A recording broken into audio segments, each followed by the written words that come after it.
إن الحمد لله نحمده ونستعينه ونستغفره ونؤمن به ونتوكل عليه ونعوذ بالله من شرور أنفسنا ومن سيئات أعمالنا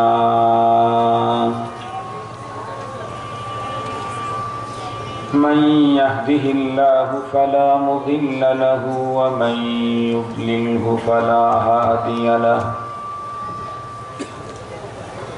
ونشهد أن لا إله إلا الله وحده لا شريك له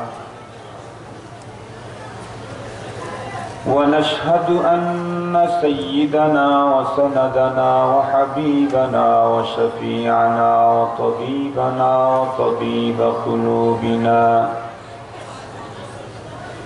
وأولانا ومولانا محمدا عبده ورسوله الذي أرسله بالحق إلى الخلق بشيرا ونذيرا وداعيا إلى الله بإذنه وسراجا وقمرا منيرا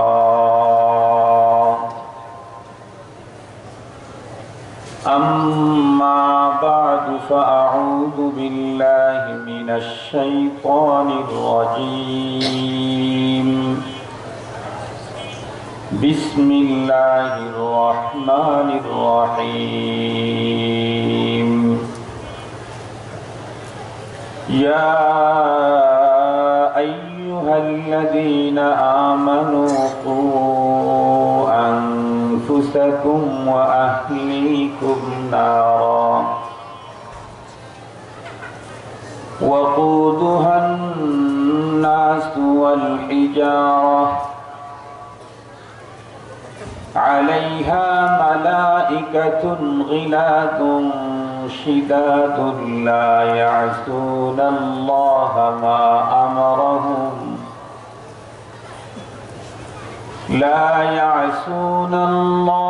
ما أمرهم ويفعلون ما يؤمرون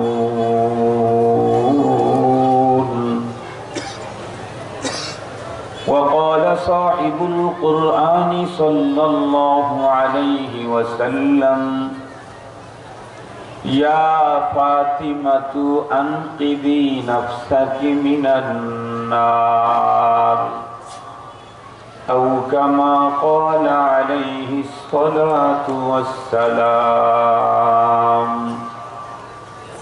صدق الله مولانا العظيم وصدق رسوله النبي الأمي الكريم ونحن على ذلك لمن الشاهدين والشاكرين والذاكرين والحمد لله رب العالمين اللهم صل على سيدنا مولانا محمد وعلى آله وأصحابه وبارك وسلم اللهم صل على سيدنا مولانا محمد وعلى آله وأصحابه وبارك وسلم يا رب صل وسلم دائما أبدا على حبيبك خير الخلق كلهم بلغ العلا بكماله كشف الدجى بجماله حسنت جميع خصاله صلوا عليه وآله محبت در آواز بلغ العلا بکماله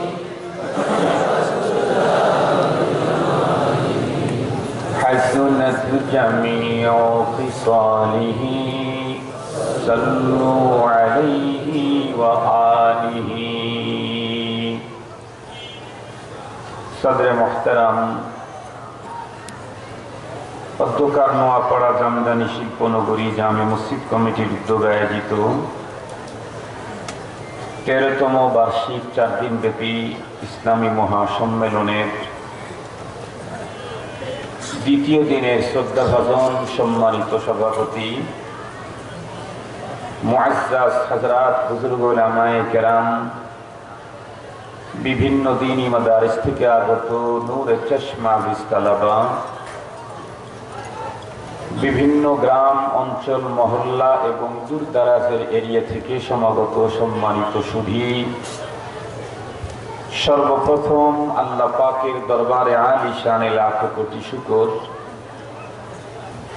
যে মহান সত্তা আমাদের হায়াতকে দীর্ঘায়িত করে আজকে এই মুহূর্ত পর্যন্ত সুস্থ সবল রেখে দুনিয়ার সকল ঝামেলা থেকে মুক্ত করে দ্বীনের নিসবতে কোরআনে পাকের মুহাব্বতে জান্নাতি আয়োজনে সাম্প্রতিককালের শ্রেষ্ঠ মানুষ উলামায়ে কেরামের সান্নিধ্যে আমাদের হাজিরির সুযোগ করে দিয়েছেন, সেই মহিয়ান গরিয়ান আলিশান সর্বজ্ঞ প্রজ্ঞাময়ের শুকরিয়া জ্ঞাপনার্থে অন্তরের অন্তঃস্থল থেকে মুহাব্বত ভালোবাসা নিয়ে আবেগের সাথে উচ্চ কণ্ঠে সকলেই পড়ে নেই আলহামদুলিল্লাহ। সম্মানিত উপস্থিতি, আপনারা গতকাল থেকেই হযরত উলামায়ে কেরামদের জবান থেকে দ্বীনি আলোচনা শুনে আসতেছেন। আগামীকালকেও আপনাদের এই মাহফিলের মঞ্চ অলঙ্কিত করবেন বাংলাদেশের একজন সুপ্রসিদ্ধ আলেমে দ্বীন, খ্যাতিমান খতীব,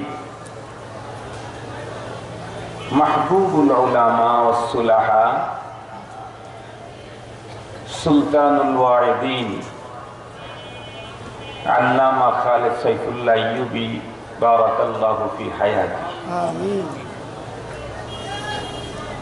বাংলাদেশে অনেক খুতাবা আছে কওমি অঙ্গনের, তার ভিতরে আমার সাথে 2 জন মানুষের সাথে সম্পর্ক সবচেয়ে বেশি। আর এই 2 জন 2 জগতের সম্রাট।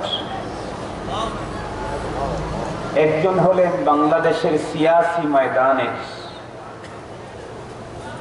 তারুণ্যের অহংকার, মুসলিম তৌহিদি যুবকের হৃদয় স্পন্দন আল্লামা মামুনুল হক। আর একজন হলেন সুলুকের লাইনের সম্রাট। আমি আল্লাহ পাকের কাছে দোয়া করি, আল্লাহ তুমি আমার ভাই মামুনুল হক সাহেবকে বাংলাদেশে সিয়াসি ময়দানের কায়েদ বানায় দাও, আমার ভাই খালেদ সাইফুল্লাহ আইয়ুবীকে সুলুকের লাইনে সুলতান বানায় দাও। উনি আগামীকালকে আসবেন ইনশাআল্লাহ। পোস্টারে যেটা দেখলাম আমি জিজ্ঞেস করি নাই, আসবেন ইনশাআল্লাহ। আপনারা দ্বীনি আলোচনা শুনতে পাবেন। মাঝখানে আজকে আমি আপনাদের খেদমতে উপস্থিত হয়েছি কোরআনে হাকিমের সূরাতুত তাহরীম সূরার সিরিয়ালে 66 নম্বর, এই সূরার 6 নম্বর আয়াতে কারীমা তেলাওয়াত করেছি। মহানবী সাল্লাল্লাহু আলাইহি ওয়াসাল্লামের অসংখ্য অগণিত হাদিসে মুবারকা থেকে একখানা বহুল পঠিত হাদিসও পাঠ করেছি। আল্লাহ পাক যদি আমাকে দয়া করেন, তার মেহেরবানি যদি আমার শামিলে হাল হয়, তিলাওয়াতকৃত আয়াত এবং পঠিত হাদিসকে সামনে নিয়েই গুরুত্বপূর্ণ কিছু মুখতাসার দ্বীনি আলোচনা আপনাদের খেদমতে পেশ করব। আপনারা দোয়া করেন যাতে করে মহান মহিয়ান আমাকে আজকে মুসলিম উম্মার প্রয়োজনে তথ্য সমৃদ্ধ ইখলাসপূর্ণ অতীব জরুরি দ্বীনি আলোচনার তৌফিক দান করেন। সম্মানিত উপস্থিতি, আমি দ্বীনি আলোচনা করে থাকি দুইটা পদ্ধতিতে, কখনো বিষয় ভিত্তিক, কখনো সূরা বা আয়াত ভিত্তিক। বিষয় ভিত্তিক আলোচনাটাই আমার বেশি হয়, সূরা বা আয়াত ভিত্তিক আলোচনা আমার কম। আজকের আলোচনাটা বিষয় ভিত্তিক না, আজকের আলোচনা হচ্ছে আয়াত ভিত্তিক।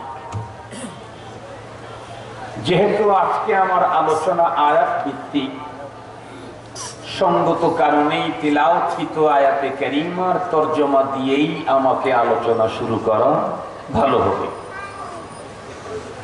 কোরআনে হাকিমের যে আয়াত আমি তেলাওয়াত করেছি, সেই আয়াতে কারিমাতে আল্লাহ পাক পৃথিবীর সব মানুষকে ডেকে সম্বোধন করেন নাই, বিশেষ এক শ্রেণীর মানুষকে ডেকে সম্বোধন করেছেন। বিশেষ এক শ্রেণীর মানুষ কারা?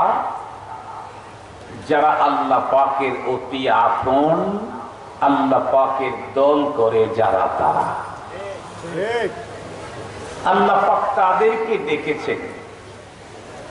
ডেকেছেন এত মায়াবী আন্দাজে, এত স্নেহময়ী, মমত্ববোধ, চূড়ান্ত ভালোবাসা বহিঃপ্রকাশ করেছেন ডাক দিতেই।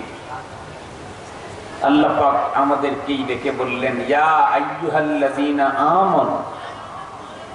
আপনারা তো অবশ্যই জানেন পৃথিবীতে একজন আরেকজনকে ডাকে দুই পদ্ধতিতে। কখনো নাম ধরে ডাকে, এ আব্দুল কাদের, এ আব্দুল মজিদ, এ আব্দুল বাসের, এ আব্দুল রাজ্জাক, এই জাতীয় নাম ধরে ডাকে। কখনো ডাকা হয় যিনি ডাকছেন, যাকে ডাকছেন, দুইজনের মাঝে যে সম্পর্ক আছে সেই সম্পর্কের দিকটা উল্লেখ করে ডাকে। যেমন বাবা কখনো তার ছেলেকে নাম ধরে ডাকার পরিবর্তে বলে, এ বেটা, এ বেটা। নানা তার নাতিকে নাম ধরে ডাকার পরিবর্তে ডাকে, এ নানু। দাদা তার নাতিকে নাম ধরে ডাকার পরিবর্তে ডাকে, এ দাদু। মামা তার ভাগিনাকে নাম ধরার পরিবর্তে সম্পর্কের দিকটা উল্লেখ করে ডাকে, এ মামা। ঠিক বললাম না? ঠিক বললাম? বলুন তো দেখি, নাম ধরে ডাকা আর সম্পর্কের দিকটা উল্লেখ করে ডাকা, এই দুই ডাকে পার্থক্য আছে না নাই? অনেক পার্থক্য। নাম ধরে যখন ডাক দিয়েছে, তখন কাছে আসার পরে বকাঝকাও করতে পারে, ভালো কথাও বলতে পারে। কিন্তু যখন সম্পর্কের দিকটা উল্লেখ করে ডাক দিয়েছে, ডাকেই বোঝা যাচ্ছে এখন বকা হবে না, বরং কিছু পাওয়া যাবে। কারণ ছেলে যদি বাবার সাথে বেয়াদবি করে, বাবা তাকে বেটা বলে ডাক দিবে না, নাম ধরে ডাক দিবে, এদিকে আস, এ বেটা এদিকে আসো। এ কথা বলবে কখন? বেটার প্রতি বাবার ভালোবাসা, মহব্বত প্রদর্শন করার সময় আসে যখন। এই জন্য বেটা ডাক বড় প্রিয়।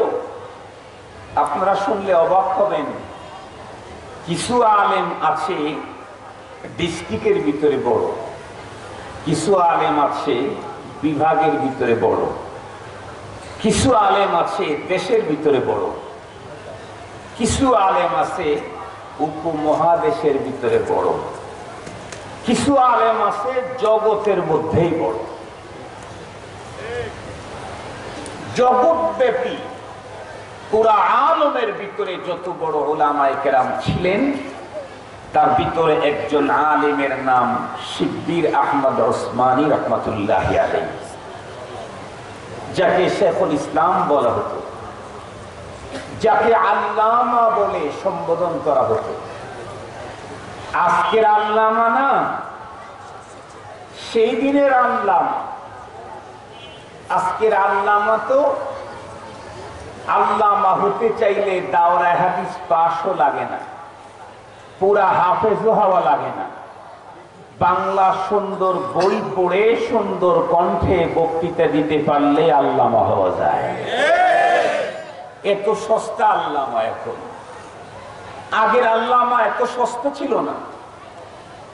শেখুল ইসলাম শিব্বির আহমদ ওসমানী রহমতুল্লাহ আলাইহি পুরা জগতের মধ্যে আল্লামা ছিলেন, শেখুল ইসলাম ছিলেন।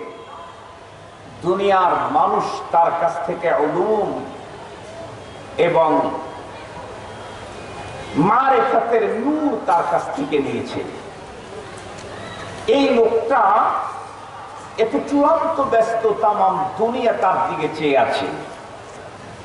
সেই লোকটা মাঝে মাঝে পাকিস্তানের বর্তমান গ্র্যান্ড মুফতি, বর্তমান বিশ্বের বড় আলেম, ইসলামিক স্কলার, পাকিস্তানের সাবেক প্রধান বিচারপতি আল্লামা মুফতি তকি ওসমানী দামাত বারাকাতুহুমুল আলিয়া, নাম শুনেছেন আপনারা?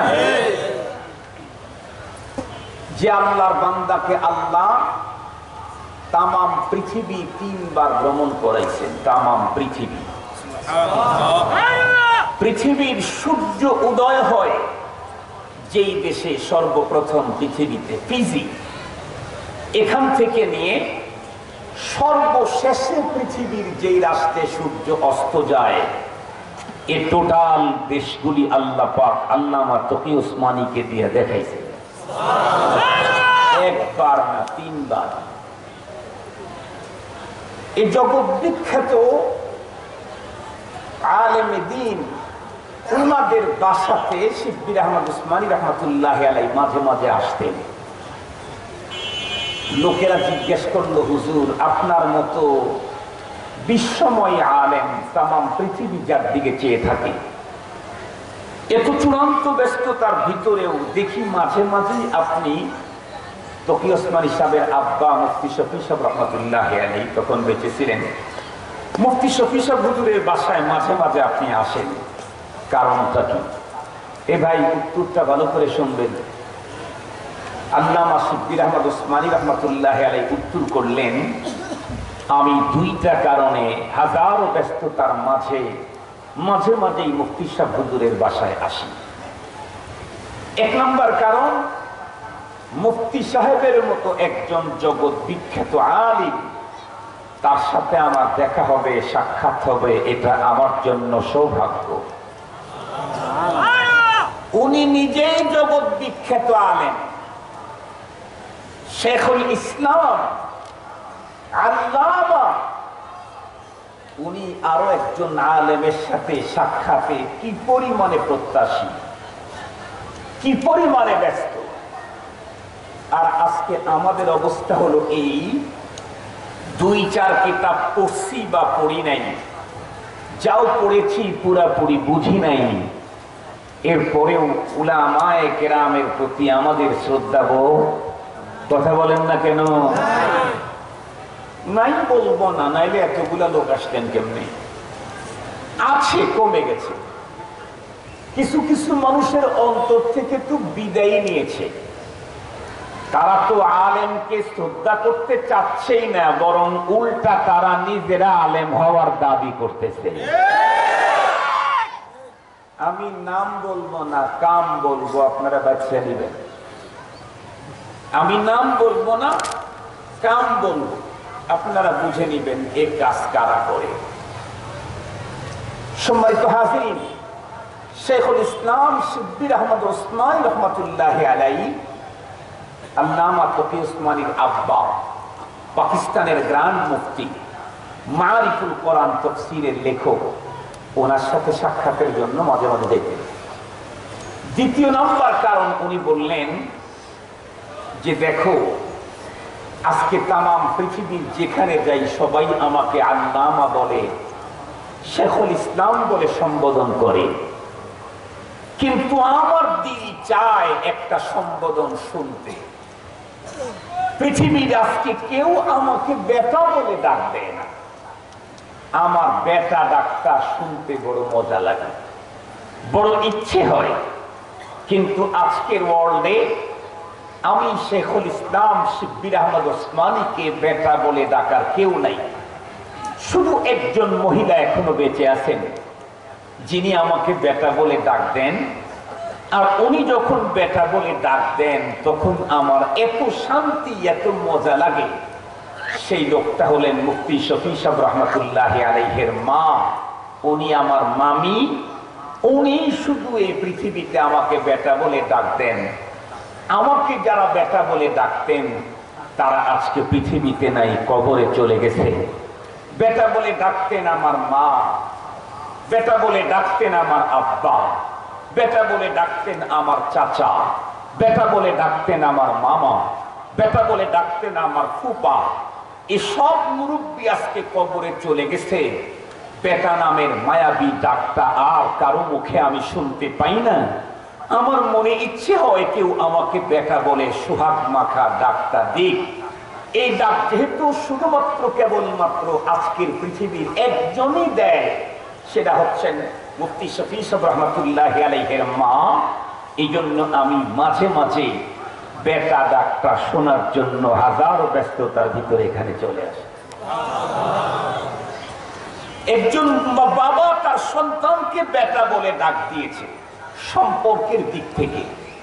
তাই যদি এত মজা হয়, আল্লাহ পাক যদি তার কোনো বান্দাকে আল্লাহর সাথে যে সম্পর্ক আছে সেই সম্পর্কের দিকটা উল্লেখ করে ডাক দেয়, তাহলে মজা কম না বেশি? একটু জোরে বলেন, মজা কম না বেশি? এর চাইতে তো আর মজা হইতেই পারে না। আল্লাহ পাক আমাদেরকেই তার সাথে যে সম্পর্ক আছে সেই সম্পর্কের দিকটা উল্লেখ করে ডাক দিলেন।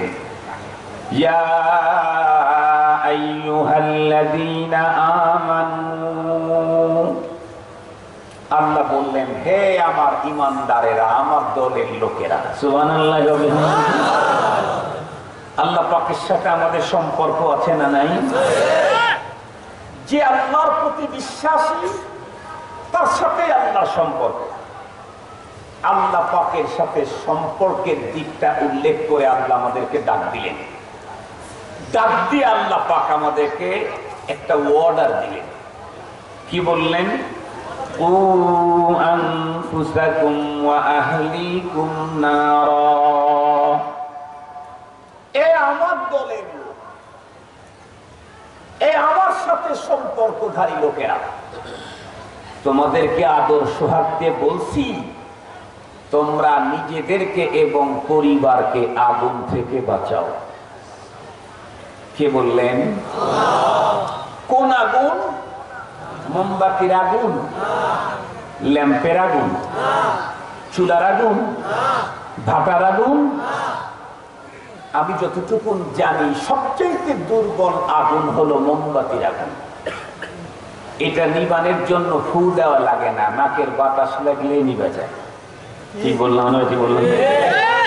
এর চাইতে একটু পাওয়ারফুল আগুন হলো ল্যাম্পের আগুন। এটা নাকের বাতাসে নেবে না, ফু দিয়ে নিবাইতে হয়। তবে ওটা নিবানের জন্য দাদার ফুয়ের দরকার নাই, নাতি ফু দিলেই হয়। এর চাইতে আরো একটু বেশি পাওয়ারফুল আগুন ওইটা চুলার আগুন।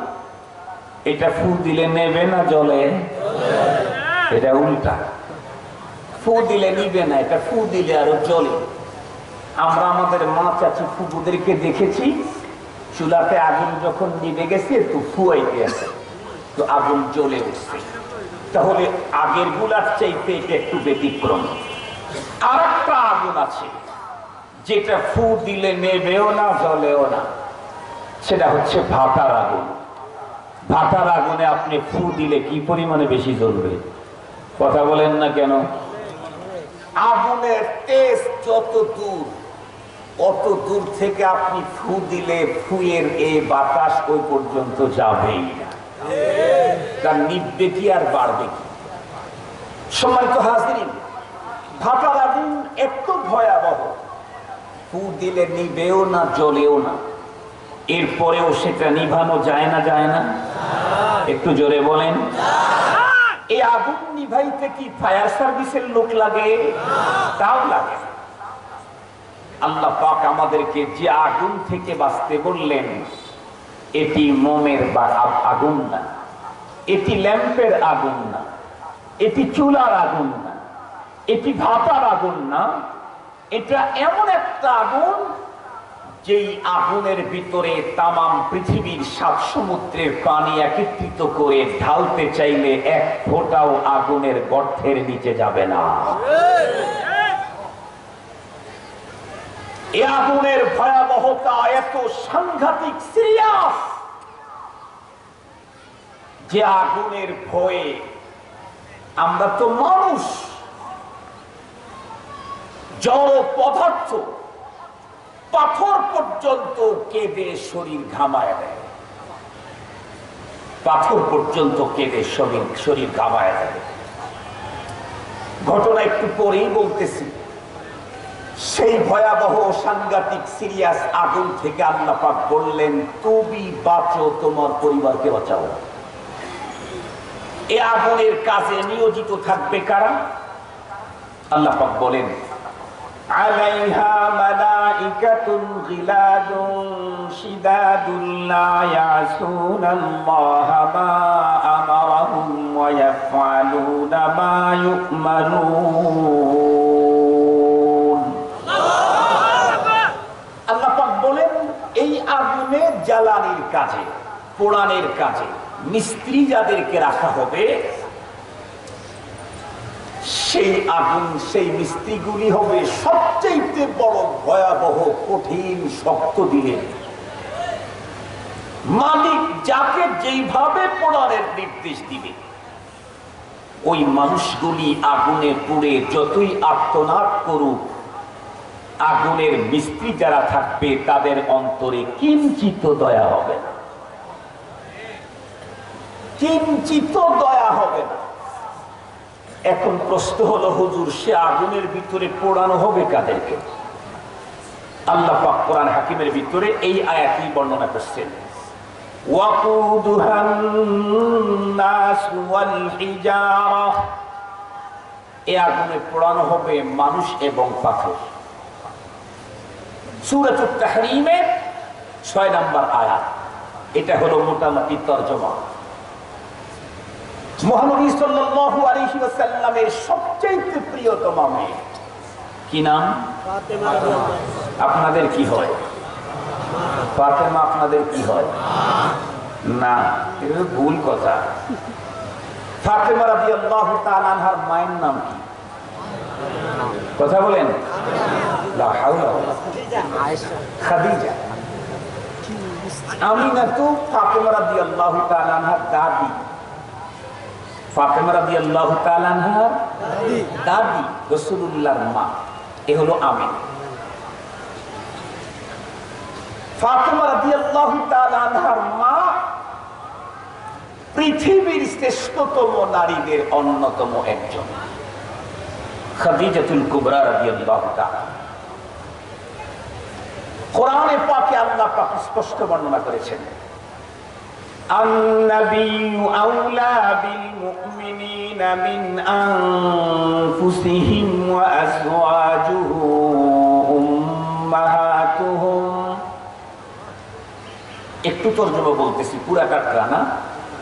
আল্লাহ পাক বলেন, নবী ঈমানদারদের কাছে তাদের নিজের জীবনের চাইতেও অধিক প্রিয়। সুবহানাল্লাহ বললেন না? আপনারা কি বলেন? নবীজি আমাদের কাছে আমাদের জীবনের চাইতেও বেশি প্রিয় না? যদি বলেন যে আমার কাছে আমার রাসূল আমার জীবনের চাইতে বেশি প্রিয় না, তাহলে আপনি মুমিন না, বেশি থেকে বেশি মুনাফিক হতে পারেন। কোরআনে পাকের সূরা তাওবা 24 নম্বর আয়াত, 10 নম্বর পারা, 9 নম্বর সূরা।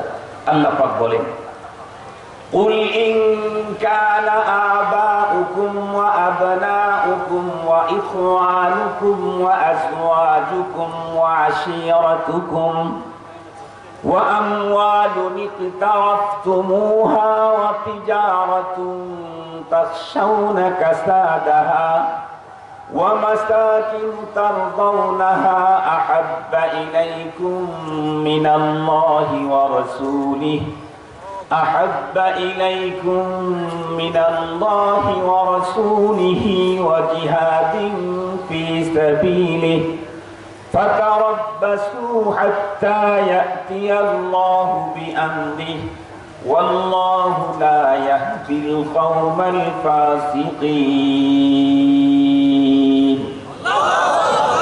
আল্লাহ কি বললেন? আল্লাহ বলেন, ওগো রাসূল আপনি বলে দেন, পৃথিবীর মানুষকে বলে দেন, যদি তোমাদের পিতামাতা, যদি তোমাদের ছেলে মেয়ে, যদি তোমাদের ভাই বন্ধু, যদি তোমাদের স্ত্রী, যদি তোমাদের সম্পদ, যদি তোমাদের ব্যবসা, যদি তোমাদের বসবাসের ঘর, এগুলি আল্লাহ, রাসূল আর জিহাদ ফি সাবিলিল্লাহ চাইতে বেশি প্রিয় হয়, তাহলে ওদেরকে বলেন তোমরা ওয়েটিং এ থাকো, আল্লাহর আযাব আসছে। ওয়েটিং এ থাকো, আল্লাহর আযাব আসছে। হয়তো দুনিয়াতে যদি কোন রকম করে আয়ু শেষ হয়, পরপারে মিস হওয়ার সম্ভাবনা নাই। তো কি হতে হবে? মুমিনের অন্তরে, নারী হোক আর পুরুষ হোক, নিজের জীবনের চাইতেও রাসূলের মায়া বেশি থাকতে হবে। আল্লাহ পাক রব্বুল আলামিন বলেন, নবীর স্ত্রীগণ হলো তামাম দুনিয়ার সকল মুসলমানের মা। খাদিজাতুল কুবরা নবীজির স্ত্রী, আমাদের কি হন? মায়ের পেট থেকে যে জন্ম নেয় সেও মা হয়। সে কি হয়? একটু জোরে বলেন, আর একটু জোরে বলেন। সেই হযরতে ফাতেমা রাদিয়াল্লাহু তাআলা আনহা মা হবেন না বোন হবেন? স্পষ্ট কথা। ফাতেমা রাদিয়াল্লাহু তাআলা আনহা আমাদের মা নন, নবীজির প্রিয় মেয়ে, তাই উনি মা বলে বলতেন। আমরা আমাদের মেয়েকেও মা বলি, আমরা আমাদের মেয়েকে মা বলি। কিছুক্ষণ আগে আমার ছোট মেয়ে ফোন দিয়েছে, আমি রিসিভ করে বলছি মা বলো, আমি আমার মেয়েকে মা বলি। নবী আলাইহিস সালাম তার প্রিয়তমা মেয়েকে মা বলতেন। এই জন্য হযরতে ফাতেমা রাদিয়াল্লাহু তাআলা আনহা নবীজির মা, মেয়ে হিসেবেই মা, নবীর উম্মতের মা না, নবীর উম্মতের বোন। মনে থাকবে তো?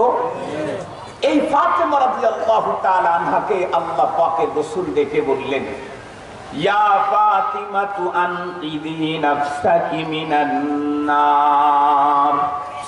এ ফাতেমা, তুমি তোমাকে জাহান্নামের আগুন থেকে বাঁচাও। বিশ্ব নবীজি তার মেয়েকে বললেন, তুমি তোমাকে জাহান্নামের আগুন থেকে বাঁচাও, যে আগুনের ইন্ধন হবে মানুষ এবং, একটু জোরে বলেন না কেন, পাথর। পাথর জাহান্নামের ভয়ে, জড় পদার্থ জাহান্নামের আগুনের ভয়ে এমন কাঁদা কাঁদে। আপনারা ইতিহাস শুনেছেন, পড়েছেন, জেনেছেন, আমি শুধু স্মরণ করে এনেছি। হযরতে মূসা আলাইহিস সালাম, আল্লাহ পাকের সাথে তার কথা হয়েছে না হয় নাই? কথা বলেন। আল্লাহ পাকের সাথে তার কথা হয়েছে মূসা আলাইহিস সালামের। আল্লাহ পাক কোরআনে পাকের এক জায়গায় মূসা পয়গম্বরের কথা বর্ণনা করেন নাই, অনেক জায়গায় বর্ণনা করেছেন মূসা আলাইহিস সালামের কথা। মূসা আলাইহিস সালাম একদিন পথ চলতেছিলেন, যাইতেই দেখলেন একটা পাথর চূড়ান্ত কান্নায় ভেঙে পড়েছে। পাথর কাঁদতেছে, তার টোটাল বডি থেকে পানি বের হচ্ছে, পাথর থেকে পানি বের হচ্ছে, পাথর কান্না করতেছে। আমাদের দেশের আধুনিক শিক্ষিত বন্ধুরা বলতেই পারে, হুজুরদের এই সমস্ত আজগবি কথাই তো পছন্দ হয় না। পাথর হলো জড় পদার্থ, সে আবার কান্দে, আর সেই কান্না আবার পয়গাম্বর শোনে, এগুলি একটা কাল্পনিক কথা।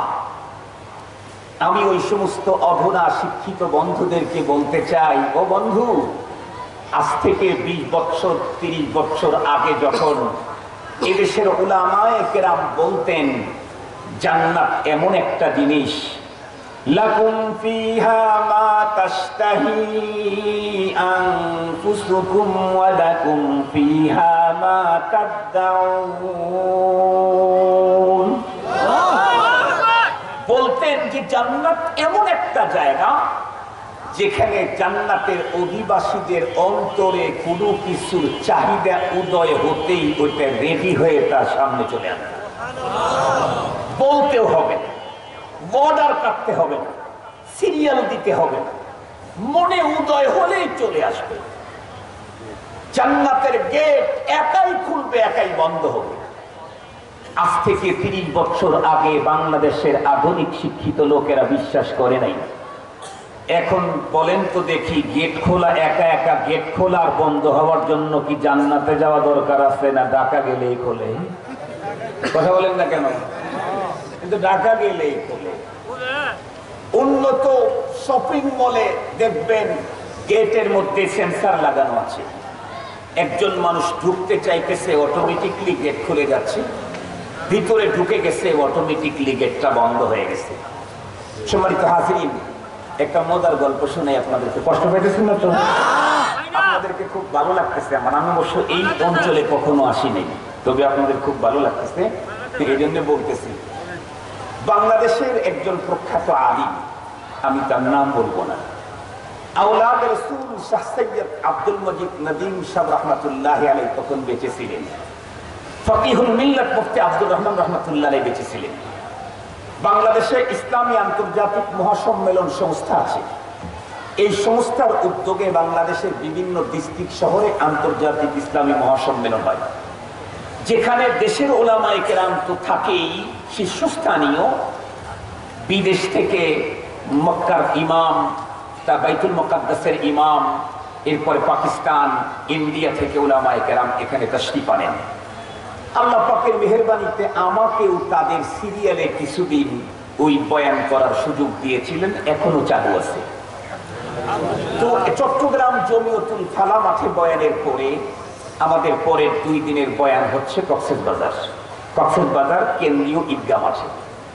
আব্দুল মজিদ নদীম সাহেব হুজুর রহমাতুল্লাহ আলাইহি বয়স হয়ে গেছে, বাইরেও যাওয়া ওনার জন্য কষ্ট। তখন চট্টগ্রাম থেকে কক্সবাজারে কোনো ফ্লাইট ছিল না, এই জন্য হুজুর চট্টগ্রাম থেকে ঢাকা এসেছেন, ঢাকা থেকে কক্সবাজারের ফ্লাইটে যাবেন। আমরা যেহেতু নওজোয়ান, আমাদের হেলিকপ্টারেও সমস্যা নাই, বিমানেও সমস্যা নাই, প্রাইভেট গাড়িতেও সমস্যা নাই, মফিজ গাড়িতেও সমস্যা নাই, ভ্যানেও সমস্যা নাই। কথা বলেন? আলহামদুলিল্লাহ, রেডি, যখন যেমন তখন তেমন, কোনো পেরেশানি নাই, আলহামদুলিল্লাহ। তো আমরা গাড়ি নিয়ে যাচ্ছি, লম্বা পথ, 96 উপরে, চট্টগ্রাম থেকে কক্সবাজার প্রায় 100 কিলোমিটার রাস্তা। মাঝামাঝি যাওয়ার পরে ক্ষুধাও পেয়েছে, জোহরের নামাজের ওয়াক্ত হয়ে গেছে। তো একটা ভালো উন্নত মানের হোটেলে নিয়ে দাঁড়ালো। তো যাওয়ার পরে আমাদেরকে হোটেলের লোকজন উপরে ভিআইপি গ্যালারির দিকে ইশারা করলো, আমরা উপরে চলে গেলাম। ওয়াশরুম ব্যবহার করতে গিয়ে দেখি একদম অনেক ফিটফাট, একদম নিট এন্ড ক্লিন আর অত্যাধুনিক ওয়াশরুম সেরে বাইর হয়ে এসে এখন ওই হুজুর বেসিনে হাত ধুবেন।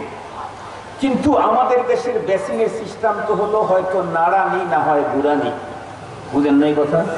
হয়তো নাড়া দেবে না হয় গুড়ানি দেবে, তাহলে পানি পড়বে। কিন্তু উনি যে বেসিনের সামনে গেছেন ওইখানে নাড়ানিও নাই গুড়ানিও নাই, তাহলে এরকম করে একটা পাইপ। হুজুর বুঝতেছেন না। হুজুর তখন লোকদেরকে জিজ্ঞাসা করলেন, তোমাদের বেসিন অকেজো নাকি? তখন ওই ছেলেটা হেসে দিয়া বলে, হুজুর অকেজো না তো, কিছুদিন নাই, নাড়ানি গুড়ানি ধরানি কিছুই তো নেই।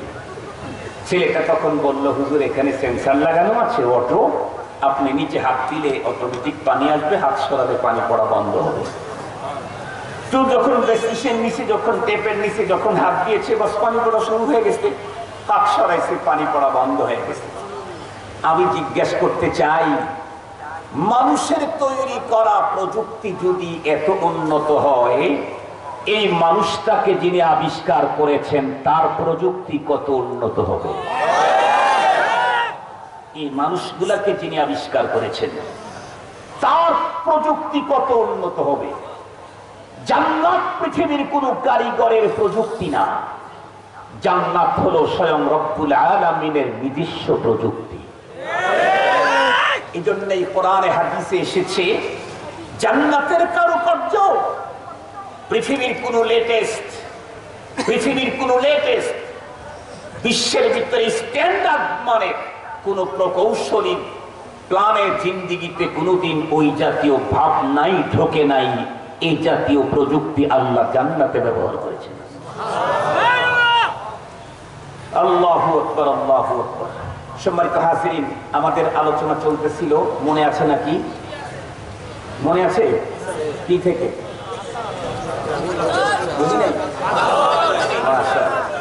পাথর কানতেছে জাহান্নামের ভয়ে। হুজুররা এটা বলে, হুজুরটা কি পয়গম্বর এটা শুনছেন। এটা কেমনে? আমরা আগে যে কথাগুলি বলেছি, এখন প্রযুক্তির কারণে সব জান্নাত পর্যন্ত যাওয়াই লাগে না, তার আগেই দেখা যাচ্ছে। এখনো যেটা বলতেছি তার প্রমাণ আমাদের কাছে আছে।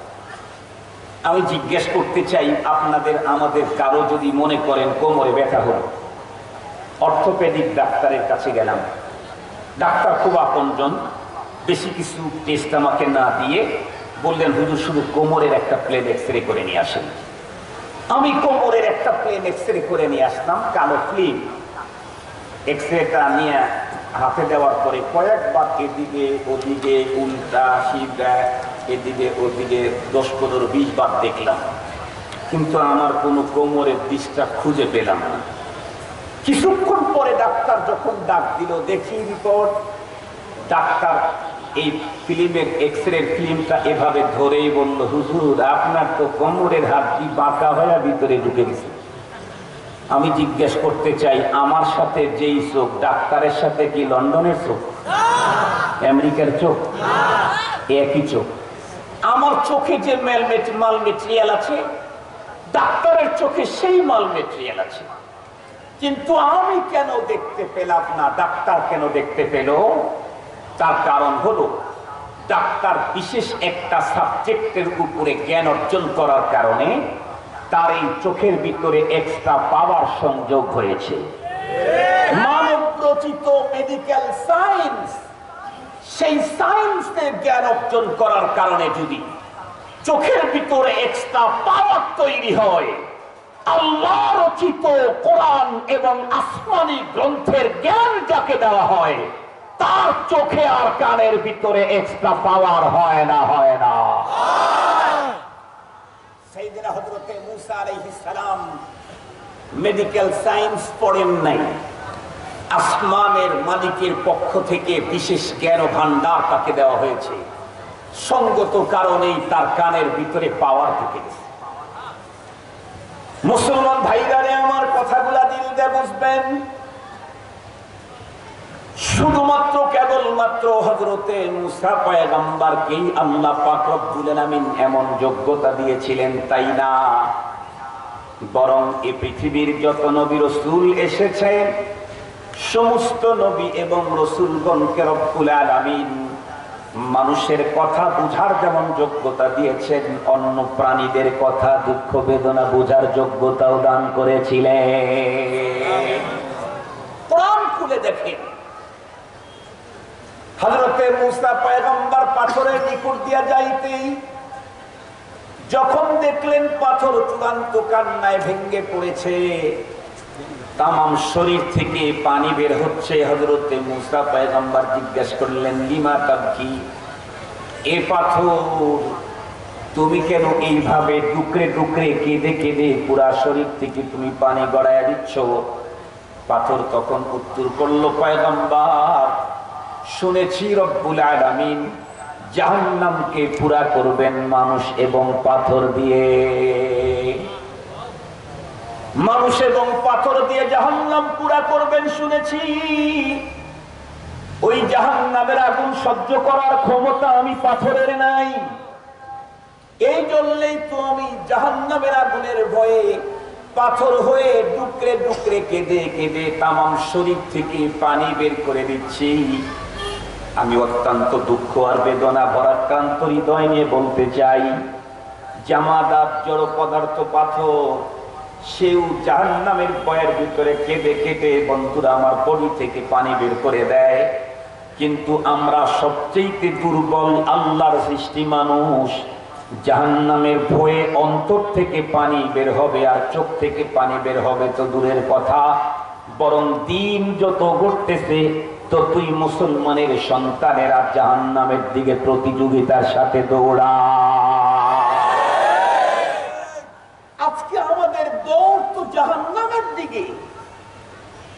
আমাদের কার্যক্রম, আমাদের জীবন ব্যবস্থা, আমাদের সভ্যতা, আমাদের সংস্কৃতি, আমাদের উঠা বসা, আমাদের চলাফেরা, আমাদের কথাবার্তা সবগুলি হলো জাহান্নামে যাওয়ার প্রতিযোগিতা। আমি আপনাদেরকে জিজ্ঞেস করতে চাই, আমাদের দেশে তো ঘুষ চলে না, জোরে কথা বলেন না কেন? ঘুষ যারা খায় মূর্খরা ঘুষ খায়। কারা খায়? ছোট শিক্ষিতরা না বড় শিক্ষিতরা? ছোট শিক্ষিতরা ছোট টাকা খায়, বড় শিক্ষিতরা বড় টাকা খায়। আমাদের মাননীয় প্রধানমন্ত্রী দুঃখ করে বললেন, ভারত পাকিস্তান ইন্ডিয়াতে আমি সরকারি আমলা কর্মচারী কর্মকর্তাদেরকে যেই পরিমাণে বেতন একসাথে বাড়াইয়া দিয়েছি এর কোনো নজির নাই। এত অধিক বেতন দেওয়ার পরে এখনো অফিস আদালতে ঘুষ করবো নাকি? আমাদের সাবেক অর্থমন্ত্রী আমার মনে হয় ঘুষে অধিষ্ঠিত হয়ে বলেছিলেন, ঘুষ ছাড়া যেহেতু ফাইল একটাও নড়ে না, তাতে ঘুষ বৈধ করে দেওয়া দরকার। অসম্ভবত অতিষ্ঠ হয়ে বলেছিলেন। আমি জিজ্ঞেস করতে চাই, ঘুষখোরদের শরীরটা আল্লাহর জান্নাতের জন্য মানায়? জোরে বলে, কার জন্য? স্পষ্ট পয়গম্বর বলেছেন, লা ইয়াদখুলুল জান্নাতা জাসাদুন হুদিয়া বিল হারাম। যেই শরীরের ভিতরে হারাম ঢুকানো হয়েছে সেই শরীর কখনো জান্নাতে যাবে না। জান্নাতে এই শরীর ঢুকাইতে চাইলে হালাল খেতে হবে, হালাল। আপনারা বলুন তো দেখি, আমার দেশে হালাল খাওয়ার প্রতিযোগিতা না হারাম খাওয়ার প্রতিযোগিতা? ঘুষ তো আছে, সুদ আমাদের দেশে কম। আরে আল্লাহ, ব্যাংক চালক সুদে টাকা লাগায়, হয় সুদ খায় না সুদ দেয়। কথা বলেন না কেন? সুদ আর ঘুষ এত চূড়ান্ত ভয়াবহ অপরাধ, যার অনেক স্তরের কথা পয়গম্বর হাদিসে বর্ণনা করেছেন। তার ভিতরে সবচাইতে নিম্ন স্তর হলো নিজের মার সাথে জিনা করার গুনাহ। সুদ আর ঘুষ এত চূড়ান্ত অপরাধ, সেই অপরাধের দিকে আমার দেশের মুসলমান নরমাল গতিতে না প্রতিযোগিতায়? জিজ্ঞেস করতে চাই, মদ আর জুয়া এটা তো জান্নাতেরই পথ। মদ জুয়া জান্নাতের পথ না? কিসের পথ? আমাদের দেশে আছে না নাই? আছে তো আছে, বিশ্বমানের জুয়ার ঘর আছে।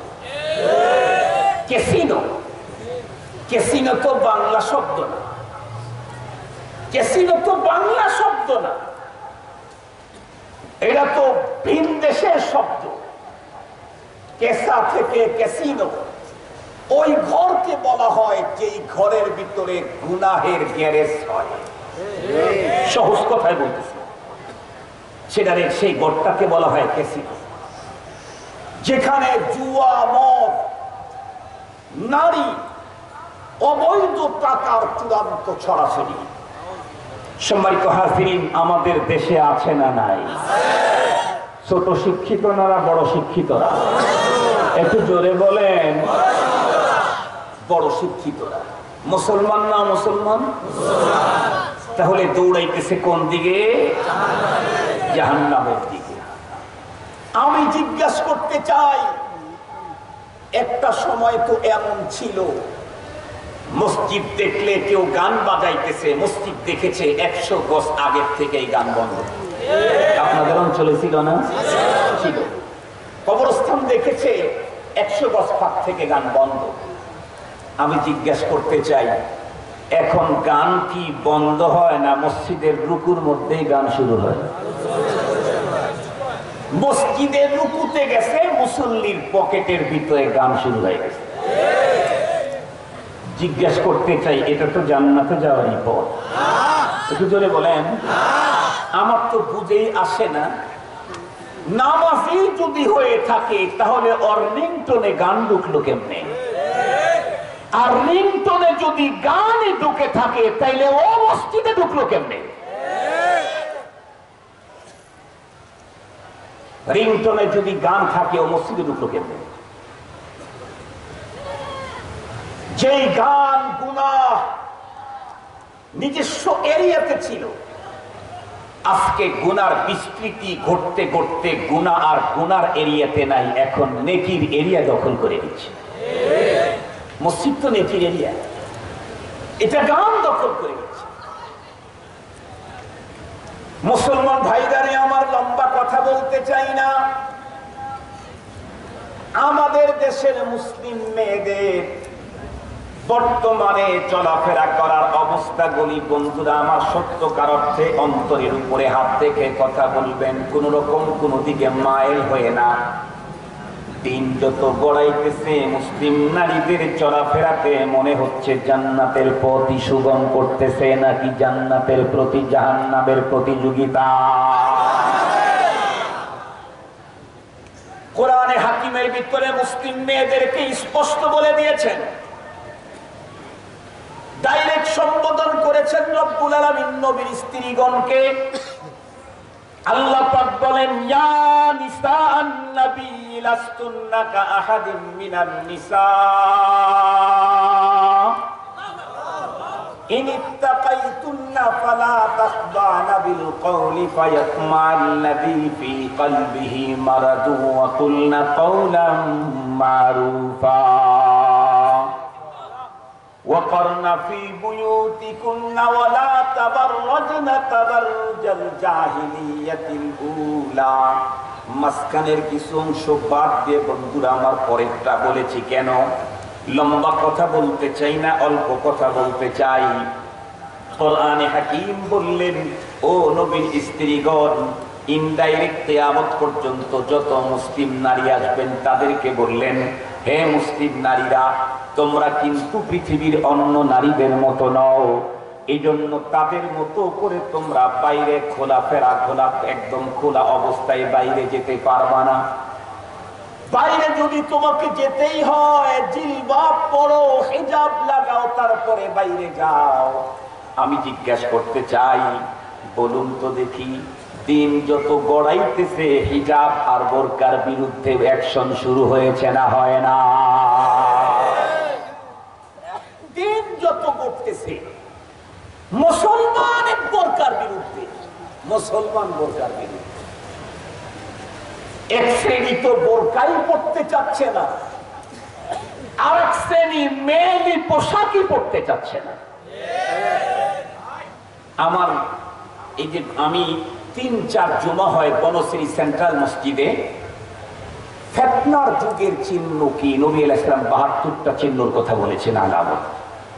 এগুলি আলোচনা করতেছিলাম। 3 জুমা গেছে, আর 1 জুমা সামনে, জুমার পরের জুমায় আলোচনা হবে। ওইখানে আছে মেয়েরা পুরুষের পোশাক পরবে, পুরুষেরা মেয়েদের পোশাক পরবে। আপনারা বলেন তো দেখি, মেয়েরা এখন পুরুষের পোশাক পরা শুরু করছে না করে নাই? আমাদের দেশে তো প্যান্ট শার্ট পরা কোনো মহিলা নেই। আছে কোথায়? শুধু পুলিশে, শুধু আর্মিতে, শুধু বিমানবন্দরে, না গ্রামেও আছে, হাজী সাহেবের বাড়িতেও আছে না নেই? এই করে বলেন না, হাজী সাহেবের বাড়িতেও আছে। নাতনি প্যান্ট পরে, শার্ট পরে। প্যান্ট শার্ট যেটা পরে তা আবার নরমাল না, স্কিনটা পরে। স্কিন মানে বুঝেন তো কি? বেশি ঢিলা ঢোলা, টাইট। মুসলিম নারী পুরুষ পুরুষের পোশাক দখল করে নিয়েছে। আমরা অবশ্য এখন নিরাপদে আছি, কারণ কলেজ ভার্সিটির ছেলেদেরটা তারা নিয়েছে, আমাদের গঙ্গি জামা এখনো নেয় নাই, আমরা একটু নিরাপদে আছি। আমি ৩-৪ বছর আগে আমার সিরাজগঞ্জের নিউ মার্কেটে ঢুকেছি আমার ছেলের জন্য পাঞ্জাবি কিনি। দোকানদার সব দোকান থেকে আমি কিনি না, এবং আমি বড় দোকান থেকে মাল কিনি না, ডেকোরেশনের খরচ বেশি, অনেক টাকা বেশি নিবে, এই জন্যে আলেমুল আমার টাকা তো কম, এটা একটু হিসাব করেই কিনতে হয়। তো পরে পরিচিত দোকানে গেছি, আলহামদুলিল্লাহ আমি জানি উনি আমার কাছ থেকে বেশি নিবেন না, অল্প কিছু লাভ নিবেন। আমিও বলি যে লাভ কিছু তো নিতেই হবে। যাওয়ার পরে বললাম, আপনার দোকানের সবচেয়ে ভালো সুন্দর পাঞ্জাবি পরেও মজা পাওয়া যাবে, দেখতেও ভালো লাগবে, দেন। আমাকে বলে, হুজুর 3 পিস দেবো না 2 পিস দেবো? 3-4 বছর আগে কথা বলছি। আমি তখন বললাম, আমার ছেলের জন্য একটা পাঞ্জাবি দেন। বলতেছে, হুজুর 3 পিস দেব না 2 পিস দেব? আমি বললাম, আরে ভাই, আমার ছেলের জন্য একটা পাঞ্জাবি দেন। হুজুর আমি বুঝেছি, 3 পিস দেব না 2 পিস দেব। আমি চিন্তা করতেছিলাম যে 2 পিস তো ঠিক আছে, পাঞ্জাবি আর পায়জামা, 3 পিস এটা আবার কোথায় লাগাবে? আমি তো জানিও না যে আসলে 3 পিসের আমদানি হয়েছে। পরে আমি বললাম যে, ছেলেদেরও কি 3 পিস হয়? জি হুজুর, এবার নতুন ঈদের আমদানি 3 পিস। বললাম, তাহলে ওইটাই দেন। বললাম, ওইটাই দেন। পরে 3 পিস বের করছে, দেখি হ্যাঁ অরিজিনাল 3 পিস। আমি তখন চিন্তা করলাম, ব্যাপারটা কি? 3 পিস তো মেয়েদের, এটা পুরুষের ঘাড়ে চাপায়া দিল এই যে আমাদের দেশের কাপড়ের তৈরিকারক যারা আছে তারা কেন? পরে ফিকির করে দেখলাম, আমাদের দেশের মেয়েরা যখন 3 পিস বাদ দিয়ে 2 পিস ব্যবহার করতেছে, কাপড়ের আবিষ্কারকদের বিশাল অঙ্কের ক্ষতি হচ্ছে। এই জন্য ওরা চিন্তা করে দেখলো, মেয়েরা যেহেতু নিচ্ছে না, তাহলে একটু যে যুবকদের ঘাড়ে দিয়ে দেখি চালানো যায় কিনা। ওদের 3 পিস আমাদের ছেলেরা লম্বা দিন পড়েছে, পড়ে নাই? লম্বা দিন পড়ছে, পড়ে নাই? কিয়ামতের আলামত। দৌড়াচ্ছে জাহান্নামের দিকে। কোরআনে হাকিমে রব্বুল আলামিন বড় পেয়ারা আন্দাজে পৃথিবীর মানুষদেরকে ডেকে বললেন, এ আমার দলের লোকেরা, ইয়া আইয়ুহাল্লাযীনা আমানু,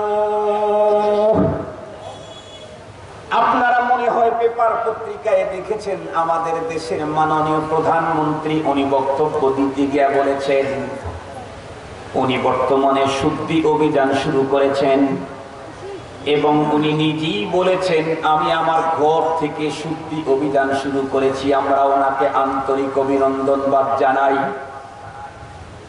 তবে মাননীয় প্রধানমন্ত্রীকে একটা কথা বলতে চাই, শুদ্ধি অভিযানের 100% সফলতা অর্জন করতে চাইলে শুদ্ধি অভিযানে ভেজাল লোক লাগাইলে হবে না, শুদ্ধ লোকের দরকার। না হলে শুদ্ধি অভিযান অশুদ্ধ হয়ে যাবে। মুসলমান খুব ভালো করে বুঝবেন, মাননীয় মন্ত্রী কয়েকদিন পূর্বেও বক্তব্য দিলেন, নেতা হওয়ার আগে চরিত্রবান মানুষ হতে হয়। যার ভিতরে নীতি নাই সে আবার নেতা হয় কেমনে? যার ভিতরে নীতি নাই সে আবার নেতা হয় কেমনে? জিন্দেগিতে কোনোদিন দোকানদারি করে নাই সেই লোকটাকে যেমন দোকানদার বলবে না, জীবনেও কোনোদিন ইমামতি করে নাই লোকটাকে যেমন কেউ ইমাম বলবে না। জিন্দেগিতে কোনোদিন, বন্ধুরা আমার, জিন্দেগিতে কোনোদিন যেই লোকটা জীবনে কোনোদিন কোনো অবস্থাতেই কৃষি কাজ করে নাই বা অন্য চেয়ারম্যানই করে নাই, তারে যেমন চেয়ারম্যান বলবে না। যার ভিতরে নীতি নাই তাকে আমরা নেতা বলতে রাজি না। দুনিয়ার সব জায়গায় একই পদ্ধতি। প্রতিটি মানুষ চায় আমার দলের লোক, আমার গ্রুপের লোক আমার কাছ থেকে বেশি উপকৃত হোক, কিন্তু তাই বলে যাকে তাকে যখন তখন উপকার করা যায় না। দুনিয়ার ছোট্ট একটা ফ্যামিলি চলতে চাইলেও তার জন্য কিছু নিয়ম নীতি আছে না নাই? এত বড় বিশাল রাষ্ট্র চলার জন্য নিয়ম নীতি আছে না নাই? সংবিধান আছে না নাই? এই জন্যই তো মাননীয় প্রধানমন্ত্রী চাইতেছেন আমার অঙ্গ সংগঠনে তোমরা যারা আছো তারা এমন কোন কাজ করো না যেই কাজের কারণে তোমাদেরকে সাজা দিতে হয়। কারণ তোমাদেরকে সাজা দিলে আমার ভালো লাগবে না, কিন্তু অপরাধ যদি করো আমি তোমাদেরকে সাজা না দিয়ে পারবো না। ও মুসলমান, ছোট্ট একটা দেশের প্রধানমন্ত্রী, তার অন্তরের ভিতরে তার দলীয় লোকের প্রতি কতটুকুনি মায়া আছে, সেই মায়ার কারণে উনি যদি তার অঙ্গ সংগঠনের দলের নেতাদেরকে ডেকে বারবার নীতির উপরে উঠার জন্য বলেন, বলুন তো দেখি তামাম আসমান জমিনের মালিক আল্লাহ পাকের অন্তরের ভিতরে কি তার দলের লোকের জন্য মায়া না? স্বয়ং রব্বুল আলামিন তার দলের লোকদের প্রতি চূড়ান্ত মায়া, তাই তো তাদেরকে আদর করে ডেকে বললেন, ইয়া আইয়ুহাল্লাযীনা আমানু,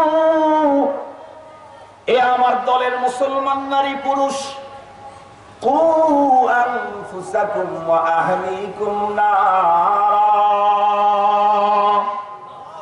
তুমি তোমাকে এবং তোমার পরিবারকে জাহান্নামের আগুন থেকে বাঁচাও। কারণ আমি তো আইন করে দিয়েছি, তুমি আমার দলের হলে কি হবে, বেআইনি করলে তোমাকে সাজা দিতেই হবে, পেতেই হবে। মাননীয় প্রধানমন্ত্রী বলেছেন অপরাধ কে করেছে, কার দলের, এইটা দেখার কোনো টাইম নাই। ইমানদার